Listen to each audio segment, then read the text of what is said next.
From MNT-EC, the Micro Nanotechnology Education Center, this is Talking Technicians, the podcast about technicians, who they are, what they do, and where they come from. I'm your host, Peter Kazarnoff. I teach technicians and engineers at Portland Community College. In each episode, you'll meet a working technician and hear their story. That means real interviews with real technicians about real jobs. At the end of each episode, you'll hear actions you can take if you want to be a technician too. In this episode, you'll meet Jeb. Jeb works at Intel in Hillsboro, Oregon, outside Portland. Jeb, welcome to Talking Technicians. Thanks, Peter. Good to be here. Jeb, tell me a little bit about yourself. Where do you live and how long have you been there for? I currently reside in St Helens, Oregon. I have lived in my house now for 6 years, 6.5 years. I happen to be a grandparent. Got 4 kids, all of which are adults. Would like to get them out of my house, but they're a work in progress. We're getting there. Have you lived in St. Helens your whole life? No. I grew up in Lewis County, Washington. I say Lewis County because I lived in Chehalis, which is on the west side of the county, for up until I was about 11. And then I moved from there to Morton, which is more central county. And that's where I graduated from high school. And you mentioned that there's some kids in your household. Anyone else in your household right now? My wife. Do you have a lot of space out in St. Helens? Not really. I mean, it's a decent sized lot that I'm on, so I have plenty of room. I got a garden and I get plenty of sunshine. I throw up my pool in the springtime, summertime, and I got some room, but not as much as I grew up with. I grew up on a dairy farm, so I'm used to room being like 35 acres. I have 0.2 acre. So tell me about where you work. What's your job title and what do you do day to day? So I work up at Intel. I am an engineering technician. I work with a team of people in one of our smaller factories. And my day-to-day is a lot of troubleshooting. That's most of my job is troubleshooting issues. Once we figure out what the actual issue is, it's pretty quick to fix. But it a lot of times will take a while to dial down where that actual issue is. So it's a lot of troubleshooting. I like to tell people I babysit and repair robots, mostly because outside of the industry, going into details about the different softwares and technical things that we have to deal with is, it bores most people, quite honestly. My wife being one of them. If I come home and start talking to her about my day, if I don't mention something about my friends, she gets really annoyed with me because she does not care about the actual work. That's what I enjoy.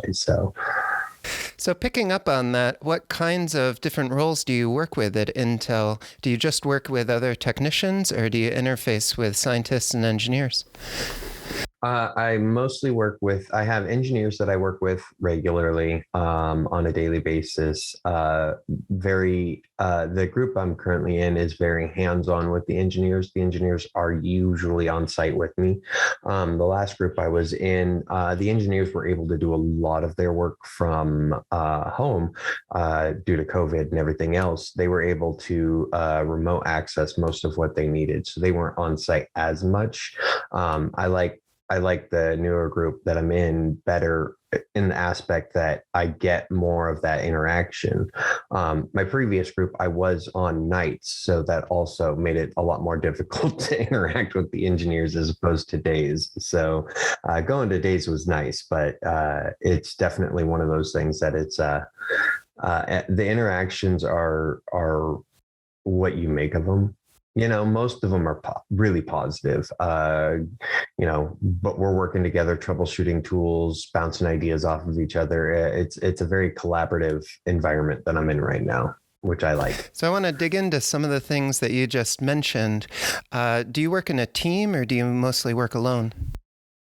I work on a team. I'm trying to remember how many we're up to now. My team's growing, so it's it's in flux quite often. I think we have 5 of us on the team, and we all work together to process what we need to process. You also mentioned that you used to work nights. Do you work shifts or do you have a regular 9 to 5 schedule, 5 days a week? It's shifts for most of us as far as technicians at Intel. There's a few of them that have the 9 to 5 type jobs, but most of us work I currently work a 12 and a half hour shift. 4 days on, 4 days, 3 days off, 3 days on, 4 days off. And that's how most of us run, is that 12-hour shift. Which one hand means when you're working, that's all you're doing that day. You're going to work and that's it. That's all you got. On the days off, though, you have more days off to get caught up on like the chores and stuff. Like, well, for example, this morning, I got up this morning, I got coffee, and then I came home and dishes, swept, mopped, cleaned my stove, and started laundry, all before 11 o'clock. So, I mean, it's nice having that extra time to where you can get caught up on some of the housework that you haven't been able to keep up on, while you're working, and it makes it, I don't know. I like having the extra days off. Those are nice. So let's talk a little bit about compensation and amenities. How much did you make when you first started as a technician, and how long have you been working as one? So I started in 2013. The first year I made just over $60,000. And before that, I was working as a clerk at Safeway for minimum wage. So that that was a substantial, somewhere in my memories on Facebook, it pops up every year that when I realized I had paid more in taxes than I had actually made previously to any other profession I'd been in. And you've been working at Intel for a while. Are there opportunities for professional growth? Absolutely. In fact, it's encouraged.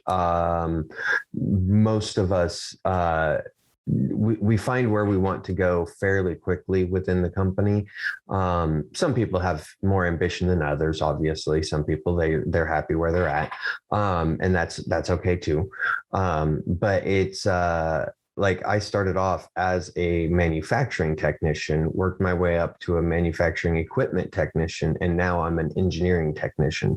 So I've advanced through 3 different job title promotions. So that to me is definitely signs of growth.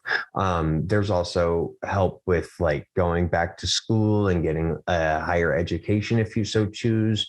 If you wanted to work your way into that's how you would work your way into like going into engineering and things like that at least at Intel. In addition to compensation, are there any benefits like healthcare or retirement as part of your job at Intel? Oh, absolutely. 401k, health insurance. There's several different options for what you actually want to do.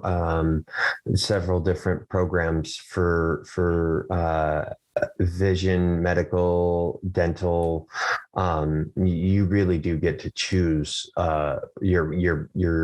you get to take the ownership of your medical insurance issues. You get to choose your plan and build on that versus just, here's the only thing you get offered. That's what a lot of some of the companies I've worked for in the past is, this is the only thing we can offer you, versus Intel, where I actually got to choose and go through everything. So that was nice. Jeb, what did it feel like your first day at work at Intel? Overwhelming. It was definitely overwhelming because, again, I come from a very small town. A lot of people will not even know where Morton, Washington is, let alone having any idea how big it or isn't.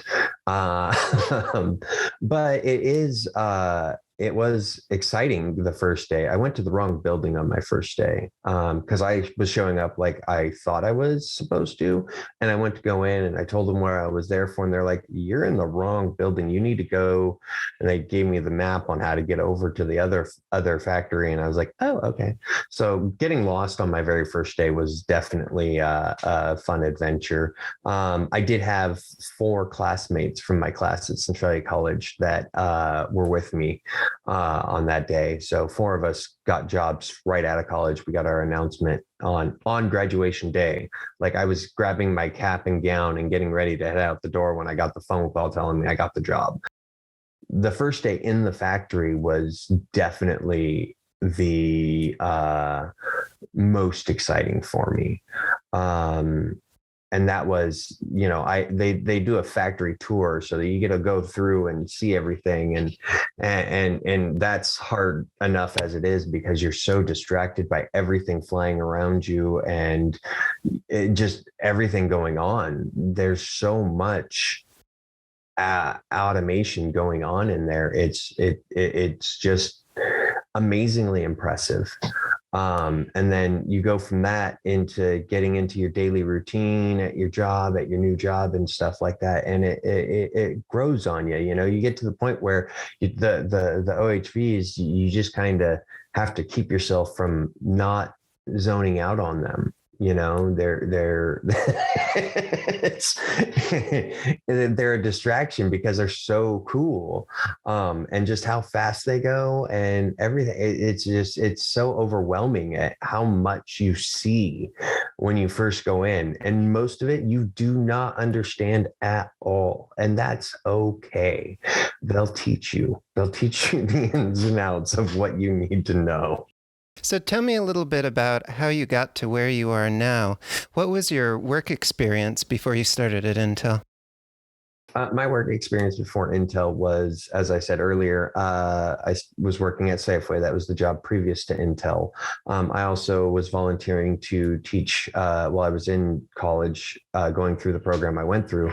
I was helping out 7th graders with their Lego robots. It wasn't officially Lego League, so I can't use that term, but they definitely were excited about it. But we were using the NXTs that they use for the Lego League, so that was a lot of fun.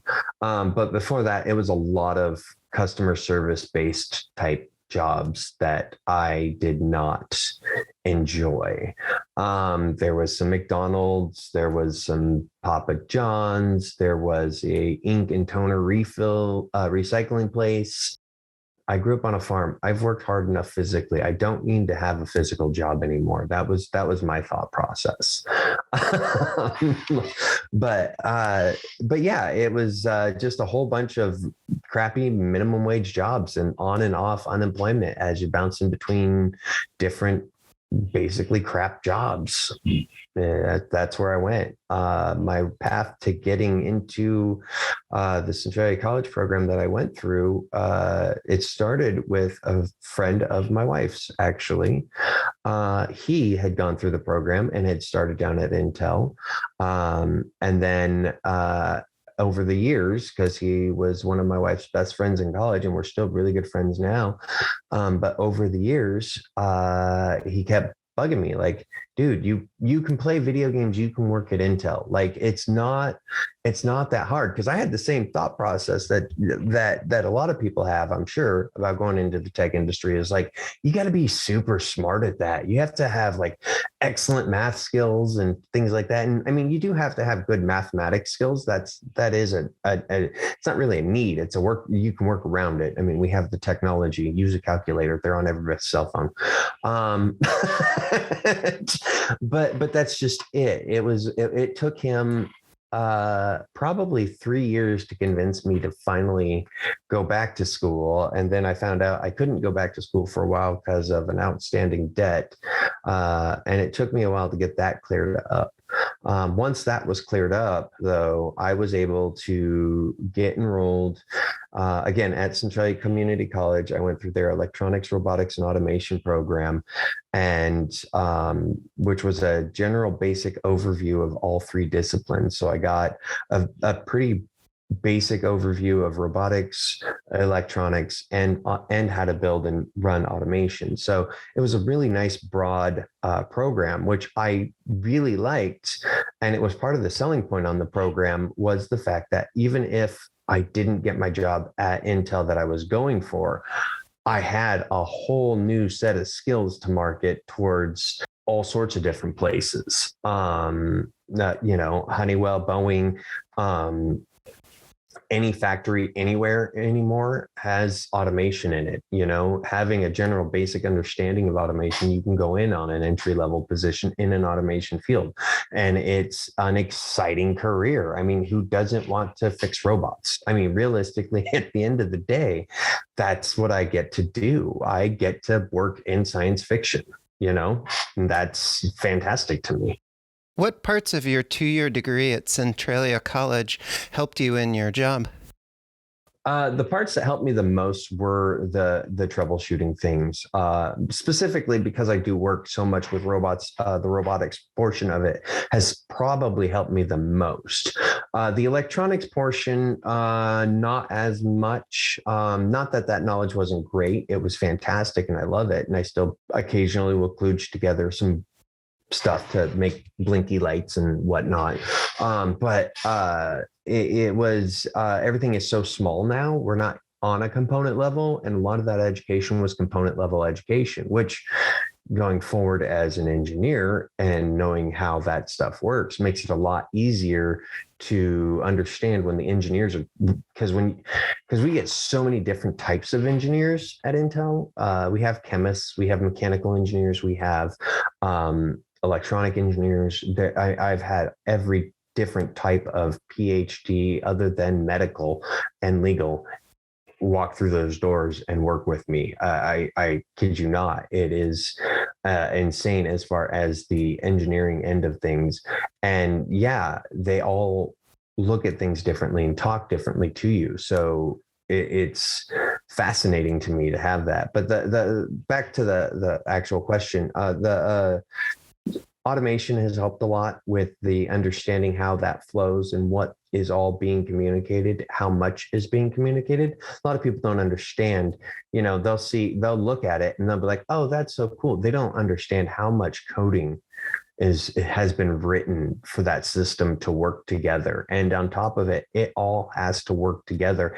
And a lot of times it's making split-second decisions almost as fast as our brain does when we get into fight or flight mode.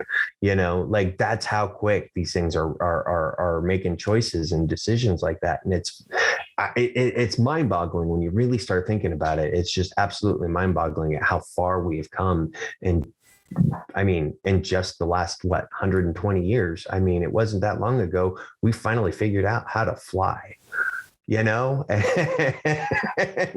now look at what we got, we got probes driving around and flying on Mars. Like, that's insane that we went that fast.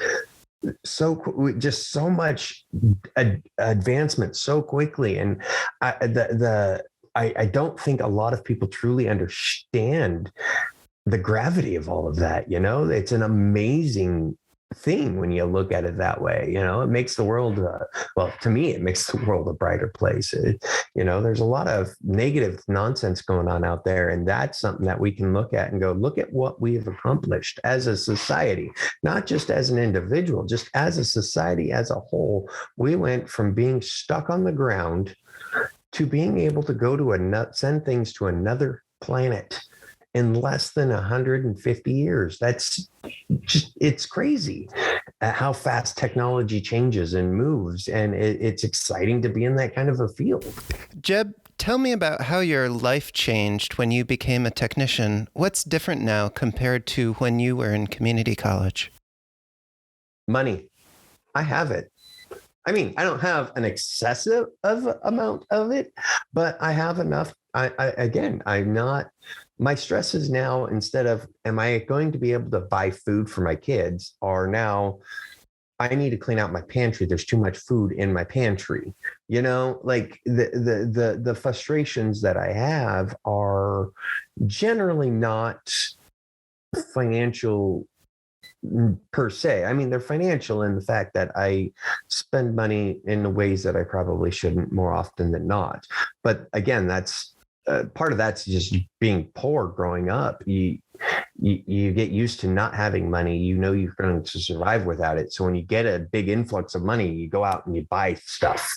Not that you need it. You just go out and you buy stuff because you can, which is very rewarding at times. And then you start realizing, I don't need stuff. I need to get rid of stuff.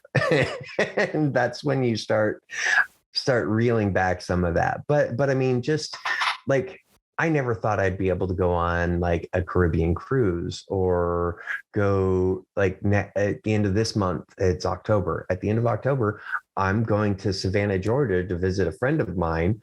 And then me and the wife are driving down to Florida and we're going to Disney World to see the Star Wars experience. So like, I would never have thought to be able to do that before college. Now I'm like, oh yeah, I should do that. Now I'm like, oh, let's do a Caribbean cruise. Let's plan that out and we can do it. Like that kind of freedom is now available to me. That was something I never thought I was going to ever be able to achieve. And I love it. Jeb, do you have a final call to action for students or people who want to transition their careers? And is Intel and the semiconductor industry hiring right now? Oh, gosh, yes. There is not a single aspect of the semiconductor industry that is not frantically looking for people right now. Now is a great time to apply and come in. I will try to get the link to get people to apply from outside up so you can have that for them to go into. It's inspiring to see people from so many different backgrounds.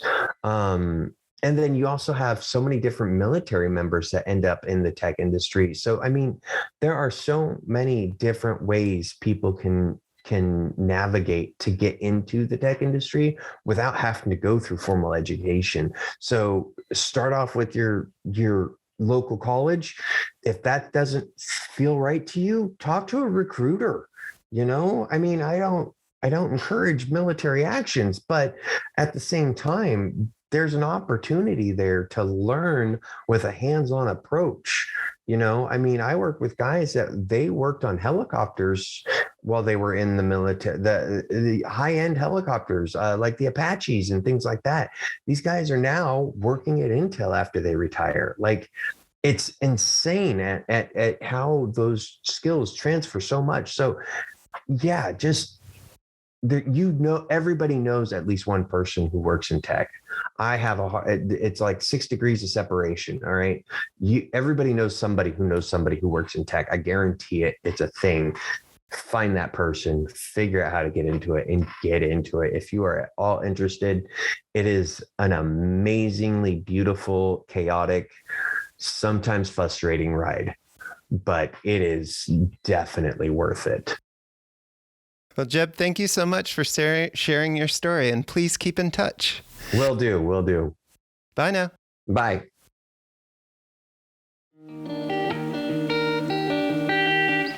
Talking Technicians is produced by MNT-EC, the Micro Nano Technology Education Center, through financial support from the National Science Foundation's Advanced Technological Education Grant Program.